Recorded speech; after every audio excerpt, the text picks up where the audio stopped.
नमस्कार मित्रांनो, success English speaking A to Z या आपल्या मराठी यूट्यूब चॅनलमध्ये आपणा सर्वांचं स्वागत आहे. आपणास माहितीच आहे की हा चॅनल इंग्रजी शिकणाऱ्या प्रत्येकासाठी खूप महत्त्वाचा आहे. त्याप्रमाणे आम्ही प्रयत्न करत आहोत आणि पुढेही आम्ही आमचे प्रयत्न असेच चालू ठेवणार आहोत. तुम्ही जर आजच आमच्या चॅनलला भेट देत असाल तर कृपया तुम्ही आमच्या पूर्वीचे व्हिडिओ बघा आणि स्टेप बाय स्टेप करत करत इथपर्यंत या, म्हणजे तुमच्या सगळं व्यवस्थित लक्षात राहील. आमचा चॅनल फक्त छोट्यांसाठीच आहे असं समजू नका. छोट्यांपासून मोठ्यांपर्यंत सर्वजण आमच्या चॅनलचा वापर करून व्यवस्थित इंग्रजी शिकू शकतात. त्यामुळे तुम्ही अजूनपर्यंत जर आमच्या चॅनलला सबस्क्राईब केलं नसेल तर प्लीज आमच्या चॅनलला सबस्क्राईब करा, लाईक करा आणि जास्तीत जास्त शेअर करा, जेणेकरून तुमचे मित्रमैत्रीण असतील, प्रियजन असतील, त्यांनाही या चॅनलचा लाभ घेता येईल. चला तर मग आता आपण व्हिडिओला सुरुवात करू. आज आपण काय बघणार आहोत तर बिकॉजचा वापर, उपयोग आणि त्याच्याशी रिलेटेड अत्यंत महत्त्वाची सर्वसमावेशक वाक्ये. आता बिकॉजचा वापर उपयोग केव्हा केला जातो, त्याचा नेमका अर्थ काय असतो ते बघूया. अर्थ काय असतो तर कारण, च्यामुळे, कारण किंवा च्यामुळेसाठी बिकॉज म्हणून वापरलं जातं. आणि बिकॉज हे मुख्यत्वे करून दोन वाक्यांना जोडण्यासाठी वापरले जाणारे उभयान्वयी अव्यय आहे.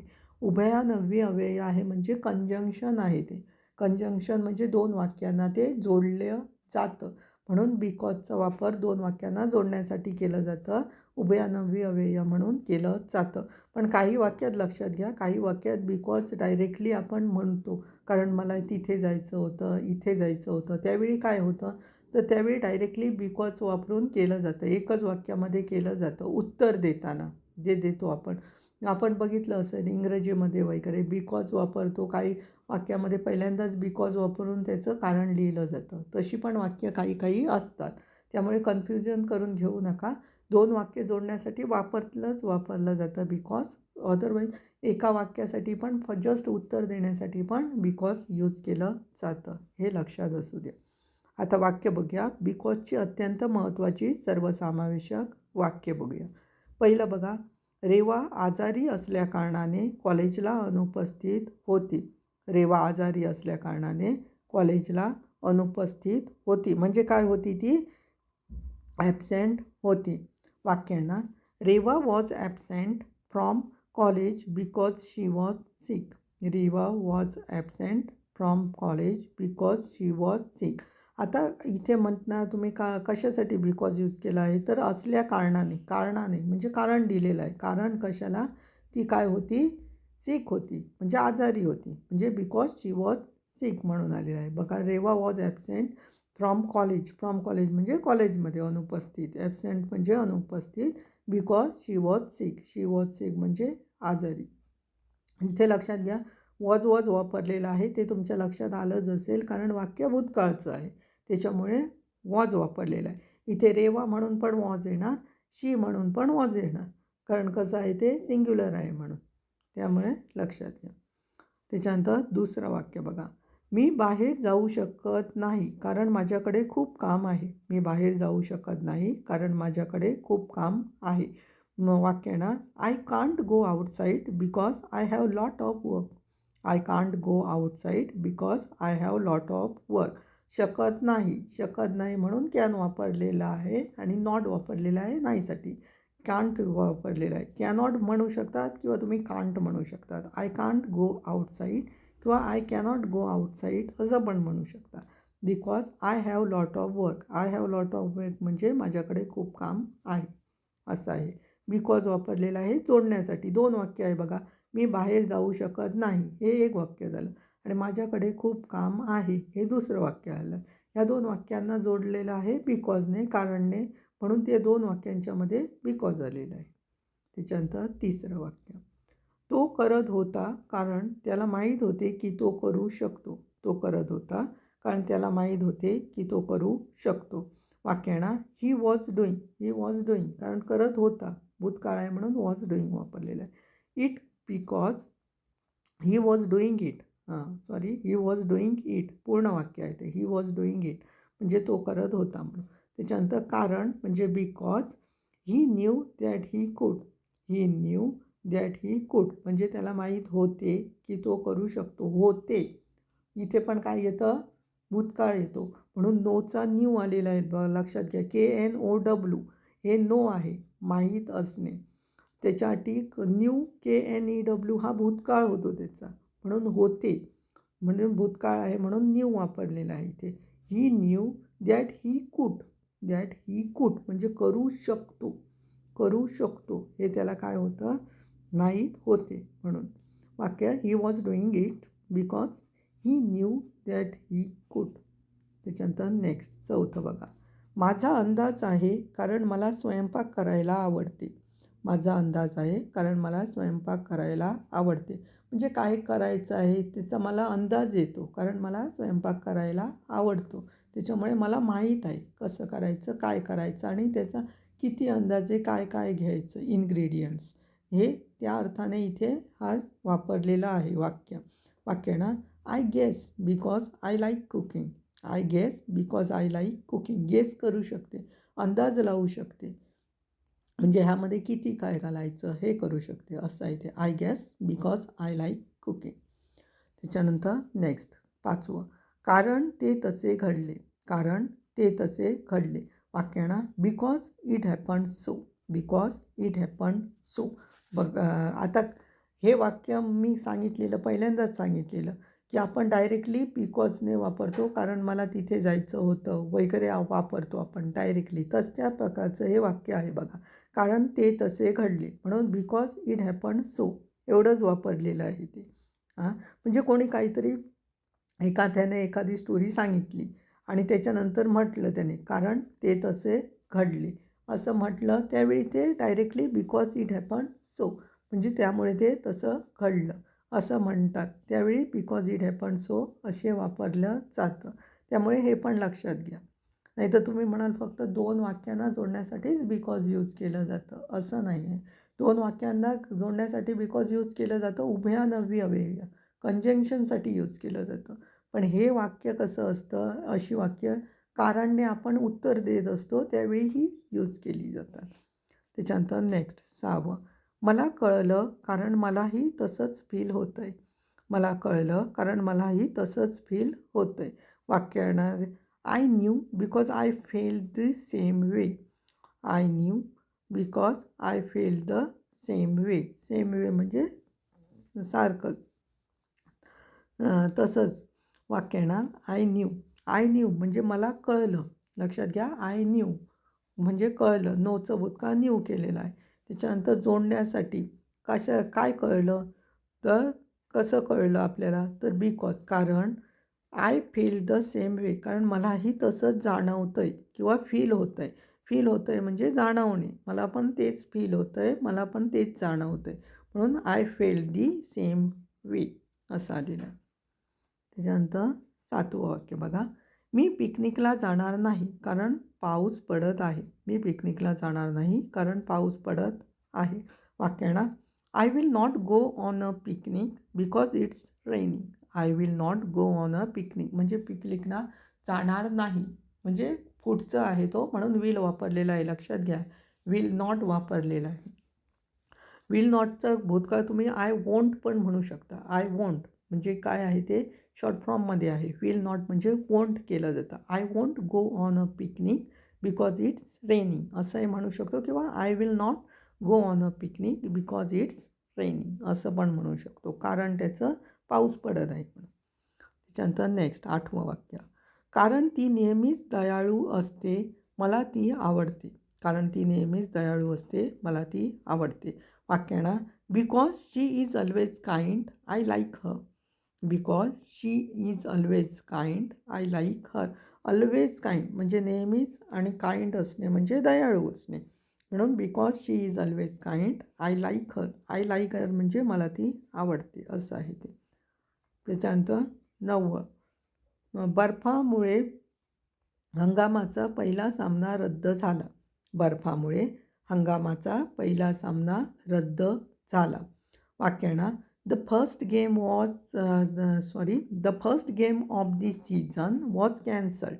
हे लक्षात घ्या, the first game of the season was cancelled. Cancelled म्हणजे काय होणे, रद्द होणे. इथे वाक्य कसं केलेलं आहे, तर the first game of the season was cancelled. म्हणजे काय, पहिला ह्याचा सामना म्हणजे सीझनचा पहिला हंगामातील पहिला सामना कॅन्सल झाला.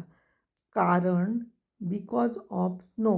बिकॉज ऑफ स्नो, स्नो म्हणजे कारण तिथे काय झाला होता, बर्फ होता असं आहे. इंग्रजीत शब्दशः जर अर्थ घ्यायचा झाला तर तसा होता.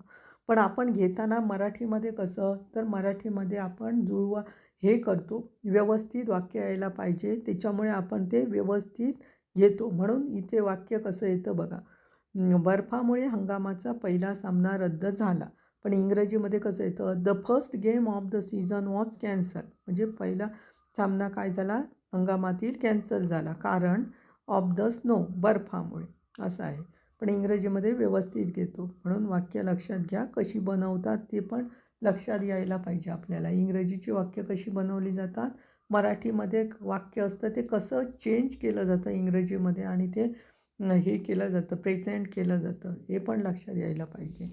The first game of the season was cancelled because of the snow असं आहे. स्नो म्हणजे काय, बर्फ, लक्षात घ्या.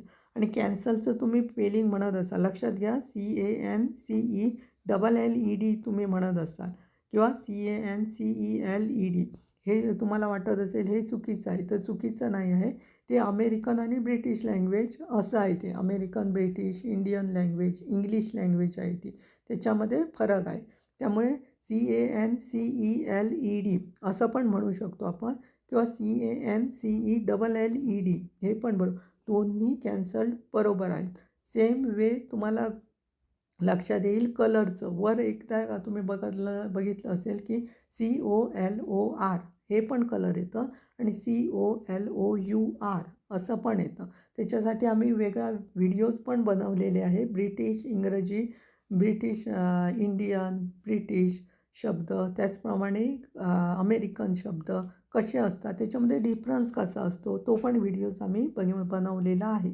त्याच्यामुळे काय होतं, काही मुलांना वगैरे कन्फ्युजन होतं की हे कॅन्सल CANCELED होतं की CANCELLED होतं, चुकलेलं आहे स्पेलिंग, असं काही मुलं म्हणतात, काहींचं कन्फ्युजन होतं. पण तसं नाही आहे. ते कशामध्ये आहे, अमेरिकन आणि ब्रिटिश इंग्रजीमधील फरक आहे.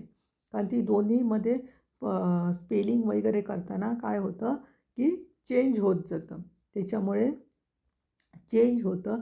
पण ते चुकीचं आहे असं म्हणू शकत नाही, कारण दोन्ही बरोबरच असतात. थोडा डिफरन्स असतो भाषांमध्ये. त्याचप्रमाणे मराठी, आपली इंडियन लँग्वेज इंग्रजीमध्ये, त्याच्यामध्ये पण डिफरन्स असतो. आपली बहुतेक करून ब्रिटिश लँग्वेज म्हणजे ब्रिटिशांशी निगडीत आहे इंग्रजी. म्हणजे ब्रिटिशांनी जे शब्द घेतलेले आहेत, दिलेले आहेत, ते आपण ॲक्सेप्ट केलेले आहेत. त्याच्यामुळे आपले आणि ब्रिटिश शब्द काय आहेत, सेम आहे. ते तुम्हाला लक्षात येईल तो व्हिडिओ बघितल्यावर. ब्रिटिश, भारतीय आणि अमेरिकन शब्द म्हणून आहे, तो बघा तुम्ही, तुमच्या ते लक्षात येईल. त्याच्यानंतर पुढे जाऊया आता व्हिडिओमध्ये. 10वं बघा वाक्य, मी आनंदी आहे कारण आज माझा वाढदिवस आहे. मी आनंदी आहे कारण आज माझा वाढदिवस आहे. आता मी आनंदी आहे, वाक्य सोपं साधं वाक्य, आय ॲम हॅप्पी, बरोबर, आय ॲम हॅप्पी, एवढ्या वाक्यावर मी आनंदी आहे. आता कारण, कारण म्हणजे बिकॉज, आज माझा वाढदिवस आहे, आज माझा वाढदिवस आहे म्हणजे it's my birthday, it's my birthday. वाक्याना I am happy because it's my birthday. एवढी सोपी वाक्य असतात, फक्त आपण लक्ष द्यायला पाहिजे की कशी वाक्य बनवली जातात. छोटी छोटी वाक्य पण वापरून आपण व्यवस्थित इंग्रजी, बेटर इंग्रजी आपण बोलू शकतो. साधी साधी वाक्य फक्त जॉईन करायची असतात. त्याच्यामुळे व्यवस्थित लक्ष देऊन केल्यावर इंग्रजी काही कठीण नाही आहे. आणि त्याच्यासाठी आपल्याला सराव पण पाहिजे, प्रॅक्टिस पण खूप पाहिजे. आपण रिपीट करायला पाहिजे, ते बघायला पाहिजे, कारण काही दिवसांनी आपण विसरतो. त्याच्यामुळे तसं विसरायला देता कामा नये, आपण प्रॅक्टिस करायला पाहिजे. नेक्स्ट 11वं बघा, राधा उशिरा आली कारण तिची बस चुकली. राधा उशिरा आली कारण तिची बस चुकली. वाक्य आहे ना, राधा वॉज लेट म्हणजे राधा उशिरा आली, राधा वॉज लेट बिकॉज, कारण she miss the bus, she miss the bus म्हणजे तिची बस चुकली, म्हणजे तिची बस चुकली म्हणजे शी मिस द बस असं आलेलं आहे. त्याच्यानंतर नेक्स्ट 12वं, मी थांबलो कारण मला विचार करायचा होता. मी थांबलो कारण मला विचार करायचा होता. आता थांबणे म्हणजे पॉज्ड होणे किंवा स्टॉप्ड होणे असं पण म्हणू शकतो. पण इथे पॉज्ड वापरलेलं आहे. I paused because I needed to think. I paused because I needed to think. Need करणे म्हणजे मला गरज होती, विचार करायची गरज होती, अशा ह्याने इथे नीडेड यूज केलेला आहे. आणि टू थिंक म्हणजे विचार करणे. वाक्य येणार I paused because I needed to think. त्याच्यानंतर 13वं वाक्य, मी लिहितो कारण मला ते आवडते. मी लिहितो कारण मला ते आवडते. वाक्य येणार आय राईट. मी लिहितो म्हणजे आय राईट. साधा वर्तमान काळ आहे, कर्ता प्लस क्रियापदाचं पहिलं रूप. म्हणून आय राईट बिकॉज कारण मला ते आवडते. I like love it. I like love it. Sorry, I like it म्हटलं जातं किंवा आय लव इट असं पण म्हटलं जातं. ऑब्लिक आहे, लाईक किंवा लव दोघांमधलं तुम्ही एक काहीतरी वापरू शकता असं आहे वाटतं. I write because I like it किंवा I write because I love it असं म्हणू शकता. त्याच्यानंतर नेक्स्ट 14वं, मी वेळेवर पोहोचू शकलो नाही कारण ट्रॅफिक खूप जास्त होता. मी वेळेवर पोहोचू शकलो नाही कारण ट्रॅफिक खूप जास्त होता. वाक्य येणार I could not reach on time. म्हणजे मी टाईमवर पोहोचू शकलो नाही. I could not reach on time because कारण the traffic was terrible. The traffic was terrible. Terrible होणे म्हणजे टेरिबल होणे म्हणजे काय होणे, खूप होता, जास्त होता, भयंकर होता, भयानक होता असा शब्द वापरलेला आहे टेरिबल म्हणून. पण ते कसं वापरलेलं आहे, कारण भयंकर खूप जास्त होता त्याच्यासाठी तो टेरिबल यूज केलेला आहे. I could not reach on time because the traffic was terrible. त्याच्यानंतर नेक्स्ट 15वं, पावसामुळे बैठक रद्द झाली. पावसामुळे बैठक रद्द झाली. तर वाक्य कसं येणार बघायचं. The meeting was cancelled because of the rain. The meeting was cancelled because of the rain. The meeting होती ती काय झाली, रद्द झाली, कारण पाऊस काय होता, पाऊस पडत होता किंवा पाऊस होता म्हणून. The meeting was cancelled because of the rain and full stop. हे वरच आहे, वर दिलेलं आहे, बर्फामुळे वगैरे आहे ना, सेम वाक्य इथे दिलेलं आहे. म्हणजे रेनिंग पावसाचं लास्टला घेतलेलं आहे त्यांनी, बिकॉज ऑफ द रेन म्हणून. इथे बघा कॅन्सल काय आलेलं आहे, CANCELLED. CANCELLED इथे कॅन्सल्ड आहे. आणि वर बघितलं तुम्ही तर CANCELED. आता तुम्ही गोंधळाला होईल, तुम्हाला गोंधळ उडू शकतो. पण आता मी सांगितल्यामुळे तुम्हाला ते क्लिअर झालं असेल की दोन्ही स्पेलिंग सेम आहे, फक्त लँग्वेजचा ब्रिटिश आणि अमेरिकन लँग्वेजचा तो फरक आहे. दोन्ही स्पेलिंग बरोबरच आहे. त्याच्यानंतर नेक्स्ट घ्या 16वं बघा. ही सूटकेस खूप भरलेली असल्याकारणाने ती लॉक केलेली नव्हती. ही सूटकेस खूप भरलेली असल्याकारणाने ती लॉक केलेली नव्हती म्हणजे लॉक होत नव्हती असं.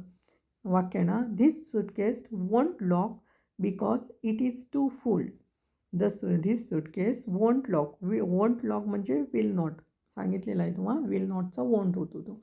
म्हणून this suitcase won't lock. Won't lock म्हणजे काय, लॉक होत नव्हती. बिकॉज कारण it is too full. It is too full म्हणजे ती काय झालेली आहे, खूप भरलेली आहे. इथे लक्षात घ्या, परत सुटकेस वापरण्याची गरज नाही. इथे इट वापरलेला आहे सुटकेससाठी. इट म्हणून कर्त्यासाठी वापरलेला आहे बिकॉज नंतर. इट म्हणजे ते. म्हणजे आपण लक्षात घ्या, एखादी निर्जीव वस्तू असेल, प्राणी असेल, काय असेल, छोटा मुलगा असेल, त्यावेळी इट वापरतो कर्ता म्हणून. त्याचप्रमाणे इट इथे यूज केलेला आहे सुटकेससाठी सेकंड सेंटेन्समध्ये बिकॉजसाठी. म्हणजे काय होतं की त्याच्यामध्ये रिपीट करावं लागत नाही सूटकेस. नाहीतर कसं होणार, because this suitcase is too full असं म्हटलं तर ते जरा बरोबर वाटत नाही. त्याच्यामुळे इट इज टू फुल असं म्हटलं जास्त चांगलं होईल आणि चांगलं वाटतं ते. त्याच्यामुळे इट वापरलेलं आहे सूटकेससाठी, हे लक्षात घ्या. त्याच्यानंतर नेक्स्ट 17वं, माफी मागू नकोस कारण ती तुझी चूक नाही. माफी मागू नकोस कारण ती तुझी चूक नाही. वाक्य ना, don't say sorry because it's not your fault. Don't say sorry because it's not your fault. Your fault म्हणजे तुमची चूक. नॉट म्हणजे नाहीसाठी, माफी मागू नकोस म्हणजे से सॉरी, डोंट से सॉरी म्हणजे माफी मागू नकोस. नंतर कारणसाठी बिकॉज यूज केलेला आहे, कंजंक्शनसाठी म्हणजे उभयानं जोडण्यासाठी. इट्स नॉट युअर फॉल्ट, ती तुझी चूक नाही. त्याच्यानंतर 18वं वाक्य बघा. मी तिच्यावर विश्वास ठेवला कारण ती जे बोलली ते खरे होते. मी तिच्यावर विश्वास ठेवला कारण ती जे बोलली ते खरे होते. वाक्य आहे ना, I believed her because what she sed was true. I believed her because what she sed was true. म्हणजे ती जे काय बोलले ते काय होतं, खरं होतं. म्हणून आय बिलीव्ड हर म्हणजे मी तिच्यावर विश्वास ठेवला आहे. बिकॉज कारण what she sed was true म्हणजे ती जे काय बोलले ते खरं होतं, असं आहे ते. त्याच्यानंतर 19. मी ते विकत घेतलं नाही कारण आमच्याजवळ पुरेसे पैसे नव्हते. आमच्याजवळ पुरेसे पैसे नव्हते. वाक्य ना, वी डिडंट बाय इट म्हणजे मी काय करू शकलो नाही, ते विकत घेऊ शकलो नाही कारण because of not having enough money म्हणजे पुरेसे पैसे, हॅव्हिंग म्हणजे जवळ असणे, नॉट म्हणजे नव्हते. वाक्य आलेलं आहे बघा, we didn't buy it because of not having enough money असं आलेलं आहे. त्याच्यानंतर 20वं वाक्य बघा. आम्हाला आता कृती करावी लागेल कारण वेळ संपत चालली आहे. आम्हाला आता कृती करावी लागेल कारण वेळ संपत चालली आहे. वाक्य ना, we need to act now because time is running out. We need to act now म्हणजे आम्हाला आता काय करावं लागेल, कृती करावी लागेल. नीड टू ॲक्ट नाव कारण time is running out. Time running out म्हणजे टाईम जर जात आहे म्हणजे सुरूच आहे, त्याचं संपत आहे म्हणून संपत चालली आहे म्हणून रनिंग आउट म्हटलं जातं. अशा प्रकारे ही 20 वाक्य आहेत. बिकॉज वापरून कशी बनवली जातात ती तुमच्या लक्षात आली असेल. 2 वाक्यांना जोडण्यासाठी बिकॉज वापरलं जातं किंवा फक्त एक कारण सांगण्यासाठी पण बिकॉज यूज केलं जातं. त्याच्यामुळे व्यवस्थित लक्ष देऊन ती वाक्य बघा, कसं वापरलं जातं, कुठे वापरलं जातं ते पण लक्षात असू द्या. त्याचप्रमाणे आमचे अदर सोशल मीडिया प्लॅटफॉर्म्स आहेत, त्यांना पण भेट द्यायला विसरू नका. फेसबुक पेज आहे इंग्लिश स्पीकिंग विथ स्वप्नील स्मिताचा भाऊ म्हणून. प्रतिलिपी मराठी अकाउंट पेज आहे स्मिताचा भाऊ म्हणून. लिंक्डइन अकाउंट आहे स्वप्नील स्मिताचा भाऊ. इंस्टाग्राम अकाउंट आहे नाईक स्वप्नील. तिथे जाऊन आम्हाला फॉलो करायला विसरू नका. त्याचप्रमाणे यूट्यूब चॅनल आहे सक्सेस इंग्लिश स्पीकिंग शॉर्ट्स. ज्याचं यूट्यूब चॅनल लिंक आहे https://www.youtube.com/@swapnilnaik1. त्याचप्रमाणे यूट्यूब हँडल लिंक आहे त्याची @swapnilnaik1. म्हणजे तुम्ही यूट्यूब चॅनलवर जाऊन @swapnilnaik1वर सर्च केलं की तुम्ही डायरेक्टली आमच्या व्हिडिओ चॅनलला पोहोचाल. त्याच्यामुळे तिथे जाऊन पण आम्हाला सबस्क्राईब करायला विसरू नका कारण तिथे बरेचसे आम्ही शब्द देणार आहोत आणि महत्त्वाचे टिप्स पण तिथे आम्ही देणार आहोत. त्याच्यामुळे तिथे जाऊन पण तुम्ही आम्हाला सबस्क्राईब करा, लाईक करा आणि जास्तीत जास्त शेअर करा. म्हणजे तुमच्या मित्रमैत्रिणींची पण जे काही शब्दभांडार आहे ते वाढवू शकेल. शब्दाची वर्ल्ड बिल्डिंग आहे ती तुमची इम्प्रूव्ह होऊ शकेल. त्याच्यामुळे तिथे जाऊन इग्नोर करू नका, सबस्क्राईब नक्की करा. चला तर मग आता आपण भेटणार आहोत नेक्स्ट व्हिडिओजमध्ये. तोपर्यंत धन्यवाद.